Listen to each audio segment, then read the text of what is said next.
कधीच नाही चुकणार तुमचे फेवरेट टीव्ही शोज झी5 सोबत, तेही एकदम फ्री। जावई बापू, जावई बापू, काय झालं? केवढे खुश दिसताय तुम्ही? वय वय आणि तुम्हाला आता जर का ती गोष्ट मी सांगितली नव तर तुम्ही बी खुश व्हाल। काय काय झालंय असं? सुनबाई घरी येतीया। काय? अक्षरा येते इथे घरी? की होळीसाठी वगैरे बोलवलंय का तिला? नाही नाही, अहो कायमची घरी येतीया। भुवीनं स्वतः अधिपतीला सांगितलंय तिला परत घरी आणाया। काय सांगताय? अक्षराला कायमच आणायला? नाही नाही आई, हे असं कसं होईल? अहो झालंय खरं, मी काय खोटं सांगेन बाई तुम्हासनी। आताच अधिपती गेलाय तिला आणाया। नाही आई, पण हे कसं शक्य आहे? भुवीला वाईट वाटलं असेल, अधिपती सूनबाईला चोरून भेटायला जात होता म्हणून ती म्हणली सरळ तिला घरीच घेऊन या। अधिपती गेला सुद्धा तिला आणाया। नाही आई, त्या बाईचं इतकं सरळ काही नसतं। सहज ती अक्षराला या घरात परत आणणार नाही। ही तुमची मुलगी आहे ना, तिचा प्रत्येक गोष्टीत काहीतरी स्वार्थ असतो, काहीतरी खेळी असते। यामागेही काहीतरी डाव, काहीतरी स्वार्थ खेळी असणार तिची। दुसऱ्या कोणासाठी असा निर्णय घेणार नाही ती।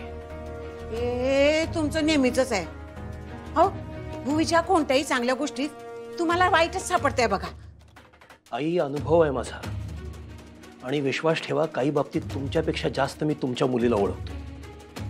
हे असं नाहीये, ह्याच्यामध्ये काहीतरी मेघ आहे, काहीतरी गोम आहे।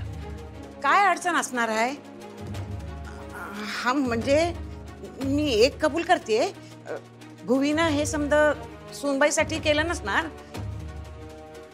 अधिपतीवर तिचा लय जीव आहे, त्याच्यासाठीच हा निर्णय घेतला असणार तिनं। आई, तुम्ही साध्या सरळ आहात म्हणून तुम्हाला सगळं सरळ दिसतं, पण विश्वास ठेवा माझ्यावर, असं नाहीये। आता तिची नवीन खेळी काय आहे हे शोधावं लागणार। पण खरंय, काही का असे ना, अक्षरा या घरात परत येते ही आनंदाची गोष्ट आहे। बाकी प्रश्नांची उत्तरं ती आल्यावर मिळतीलच। शांता, मुलांच्या पायगाड्या घातल्यात का बघ। भुवे, अगं तू कशा पायी एवढ्या फेऱ्या घालतीयास? बस की शांतवानी। अगं ताई, केवढी उतावळी झालीस सुनबाईच्या स्वागतासाठी? तुम्हाला नाही कळायचं। झाली का सगळी तयारी? वय ताई, आरतीचं ताट तयार आहे। आणि सोन्याचं कुठं काय आहे त्याच्यात? हा, नग का ठेवायला? हे घे, ठेव ठेव तिकडं। धनाजी, फुलांच्या पाकळ्या तयार ठेव। हा, ताई, धनाजी हे आहे। पर तुला पक्की खात्री आहे का सुनबाई येईलच अशी? 100% खात्री आहे। झी5 ॲप डाउनलोड करा आणि पहा सर्व एपिसोड्स एकदम फ्री।